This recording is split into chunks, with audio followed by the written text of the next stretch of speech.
Oi, pessoal, tudo bem? Sejam todos muito bem-vindos, bem-vindas a mais uma edição do JBR News, uma parceria entre o Grupo Imagem e Credibilidade e o Jornal de Brasília. Uma parceria que foca neste conteúdo que está acontecendo no momento, especialmente na vida política da capital federal. E hoje, mesmo nós gravando esse conteúdo antes das 2 da tarde, só para que você entenda, não tem como fugir do principal assunto do dia, que é a CPI da Covid, que começou hoje a ouvir os primeiros depoimentos. Primeiro depoimento do ex-ministro da Saúde, Henrique Mandetta. Particularmente, né, o tom mais sóbrio, mais controlado, tem me chamado a atenção até aqui, seja por parte das primeiras intervenções do relator, senador Renan Calheiros, que foi muito cauteloso ao fazer as colocações e, de antemão, já disse que não iria aceitar provocações da base governista, né, dos 4 senadores que integram o time titular da CPI. Por outro lado, também, o ministro Mandetta, até o momento em que nós começamos a gravar esse conteúdo, demonstrou também muita cautela. Em nenhum momento, eu acho que essa percepção também é compartilhada pelo Rodolfo Lago, ele foi performático, ele tentou fazer deste depoimento ou da CPI um palanque político, ele que está sendo considerado aí, está até se colocando como um dos pré-candidatos à sucessão do próprio presidente Jair Bolsonaro no ano que vem, em 2022. Algumas mensagens, no entanto, têm ficado claras. E, na minha concepção, gostaria de ouvir o Rodolfo Lago, uma das principais teses da CPI, que é a suposta omissão do presidente Jair Bolsonaro, com as primeiras palavras do ministro Henrique Mandetta, essa tese começou a ficar bem mais cristalizada, né? Ele, por exemplo, num dado momento, destacou que tinha, né, comunicado ao presidente, até entregue uma carta, destacando um número próximo a 180 mil mortos, né? O presidente tinha ciência disso.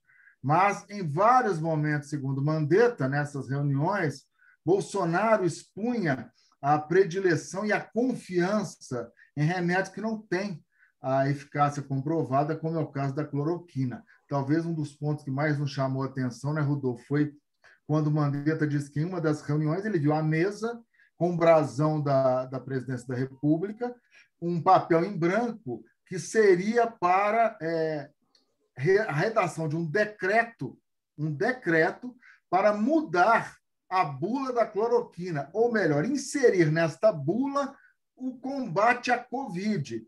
Obviamente, isso não foi concretizado, alguns ministros, inclusive, faça-se justiça, não concordaram com isso, segundo Mandetta, mas, enfim, olha até que ponto chegou-se na miopia, entre aspas, de agarrar de forma ideológica alguns pontos e contrapondo, inclusive, a ciência. Rodolfo Lago, a palavra está com você. O que você achou até aqui do depoimento do ex-ministro Mandetta? Olha, Estevão, nossos amigos, nossos seguidores, eu acho, ao contrário do que se podia imaginar ontem, né, antes do depoimento começar, ele não se transformou num palanque político para ataques ao presidente Bolsonaro, feitos ou pelo Mandetta como depoente ou pelo Renan Calheiros como relator. Isso não aconteceu, isso não está acontecendo no depoimento até esse momento aqui em que a gente está gravando. Eu diria, Estevão, que é o seguinte, é um depoimento muito mais nesse sentido, substantivo do que adjetivo, né? Enfim, não há ali, me parece, o Mandetta tomou muito cuidado e o Renan também, na hora que fez as perguntas, também nesse sentido, de não encher isso de qualitativos, né? que poderiam ser ditos aí, né? Irresponsável, omisso, sei lá, né? Mas esses qualitativos não apareceram, mas apareceram substantivamente as informações que podem ir desde já construindo o relatório no sentido mesmo de apontar as responsabilidades de quem são, né? E nesse sentido eu acho que há muita coisa importante dita ali pelo Mandetta. Nenhuma novidade, nada que nos choque, é tudo coisa já sabida, mas enfim, que ganha força pelo fato de que agora faz parte de um testemunho, né? De um testemunho dito à CPI, e é um testemunho, né? É importante que se coloque isso, que o ministro Mandetta está convocado como testemunha e, portanto, ele não pode mentir. Se ele mentir, ele é responsabilizado criminalmente por isso. Então, é um testemunho e ganha força por isso, por ser um testemunho. Então, há várias coisas aí que são importantes. Eu acho que esse episódio que você destacou é um deles, né? Quer dizer, em determinado momento, havia em cima da mesa do presidente uma folha para se produzir um decreto que mudaria a bula da cloroquina para essa bula passar a recomendar o tratamento da Covid, que era uma coisa que não havia comprovação e, portanto, tecnicamente isso não avançou, mas isso estava lá e, como disse o Mandetta, alguém certamente estava sugerindo isso ao presidente, né? Outra coisa importante que ele fala são com relação às orientações paralelas ao Ministério da Saúde que o presidente a toda hora recebia, né? Vindas, ele diz, principalmente dos filhos do presidente, né? Reuniões onde o vereador Carlos Bolsonaro estava presente, né? Ele cita dificuldades que ele teve de estabelecer um relacionamento com a China, né? Que era um relacionamento importante, porque a China tanto é produtora daquela que é hoje a vacina que a gente mais está usando na imunização, que é a Coronavac, mas ela é produtora de insumos também, que são inclusive utilizados pela outra vacina que a gente está usando, a AstraZeneca. Então, ele diz assim que era fundamental ele estabeleceu um entendimento com o governo chinês com relação a isso, e ele não conseguiu estabelecer esse entendimento por causa das pressões, das travas sofridas vindas tanto do Ministério das Relações Exteriores, quanto na época conduzido pelo ministro Ernesto, Ernesto né? Araújo, né, quanto do outro filho do presidente, o deputado Eduardo Bolsonaro. Então, eu acho que tem todos esses elementos eles são todos muito importantes. Né? As tentativas que houve até agora, até a hora agora que a gente está assistindo isso, dos governistas de tentar, de alguma forma, reduzir a importância do Mandetta ou de tentar desmoralizá-lo não funcionaram, não deram certo. O senador Eduardo Girão, por exemplo, agora tentou pegá-lo com a história do carnaval, de ter havido, né, carnaval naquele primeiro ano da Covid, e o ministro Mandetta respondeu: olha, nós seguíamos as recomendações da Organização Mundial de Saúde, que até aquele momento, fevereiro, não estava ainda recomendando suspensão de eventos, né?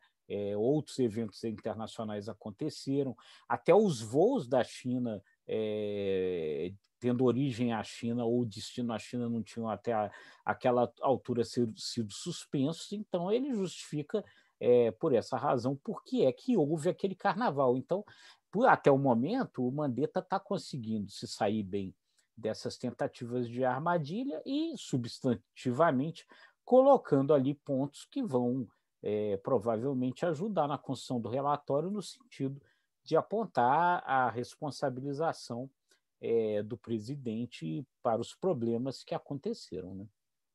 Estou muito feliz em destacar esses pontos, e eu gostaria só de reafirmar que, na minha concepção, quando o ministro Mandetta disse que apresentou formalmente uma projeção calcada, segundo ele, em informações científicas, de que hoje nós estamos com mais de 400 mil. Naquele momento, ele se referia a 180 mil, que já seria também um absurdo. E expôs para o chefe dele, o presidente da República, pode chegar a isso se não fizermos tais e tais medidas. E o presidente decide ir para o outro lado, a tese do erro, um erro escandaloso, e da omissão crescem muito, né?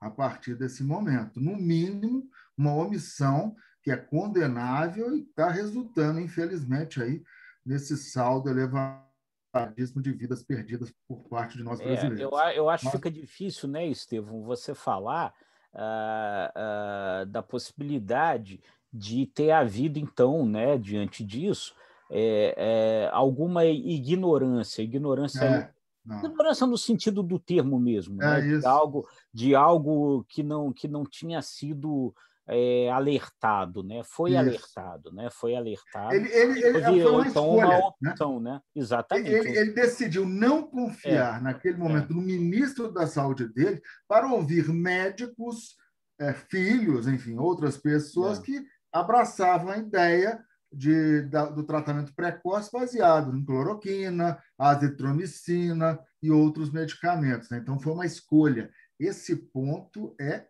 fundamental para a condução dos trabalhos.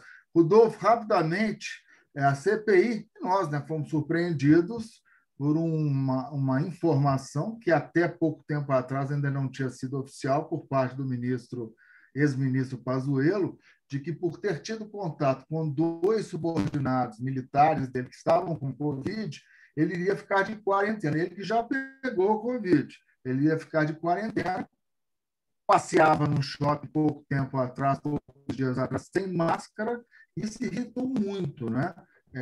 Parte da comissão parlamentar de inquérito, principalmente o presidente. E aí, será que é uma estratégia? Pois é, né? Eu acho que a primeira coisa que a gente precisa avaliar, né, Estevão, aí com todo respeito ao general Pazuello, é se ele não está confundindo os sintomas da Covid com os sintomas daquilo que os italianos chamam de paura, né? Esse é o primeiro ponto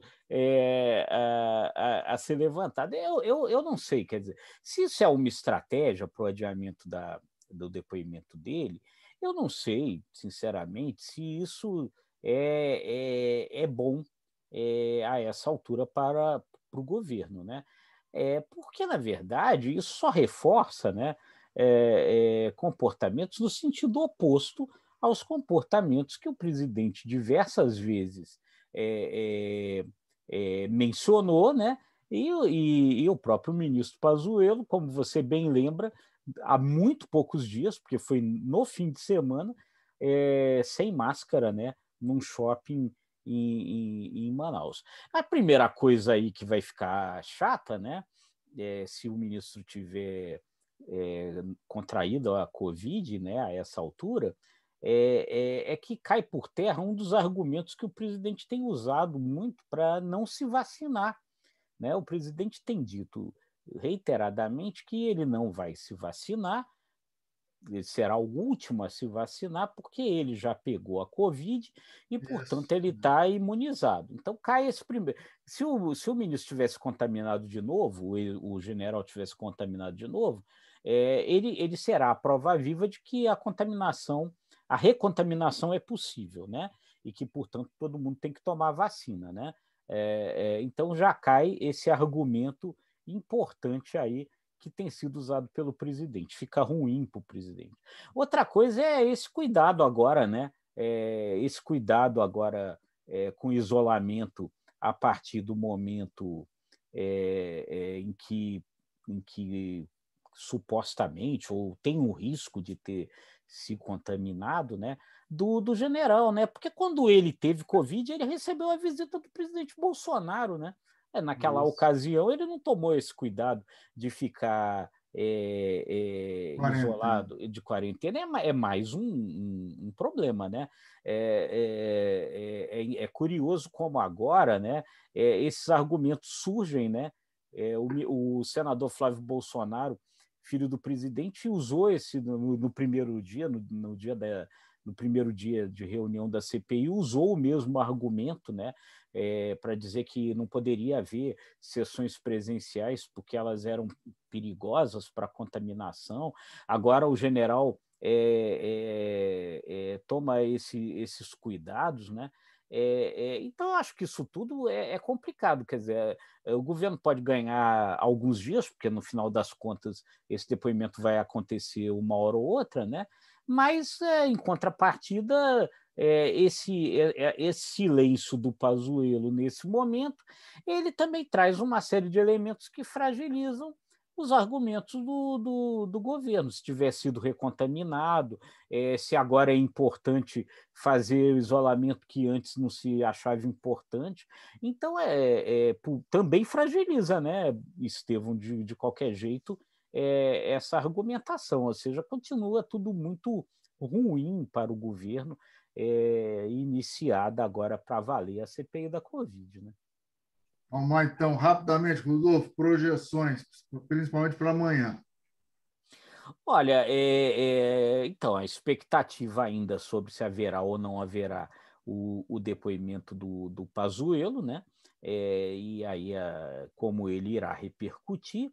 E aí isso se soma a essa questão da reforma tributária, né? O projeto parece que está chegando aí, como ele vai avançar em paralelo à CPI, se é que existe alguma possibilidade disso vir a acontecer, né?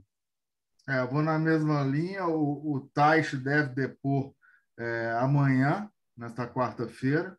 O Taish, o que pesa em termos de dúvida do Taish é porque, após quase 30 dias, ele deixou o Ministério. Eu acho que vai pegar ali, eles vão tentar extrair o que o motivou a sair do Ministério, essa interrogação aí com relação a Pazuello, e a reforma tributária. A reforma tributária está começando a esquentar. Pode ser um assunto coadjuvante, mas também muito importante, dividindo as atenções com a CPI. E a gente volta amanhã, né, Rodolfo? Com mais uma edição do Amanhã a gente JB. volta. E amanhã o Alexandre deve estar aqui com a gente, né, Estevão? Alexandre Jardim voltará certamente. E esse conteúdo, www.imagemcredibilidade.com ou jornaldebrasilia.com.br. Até amanhã, pessoal. Tchau, gente. Um abraço.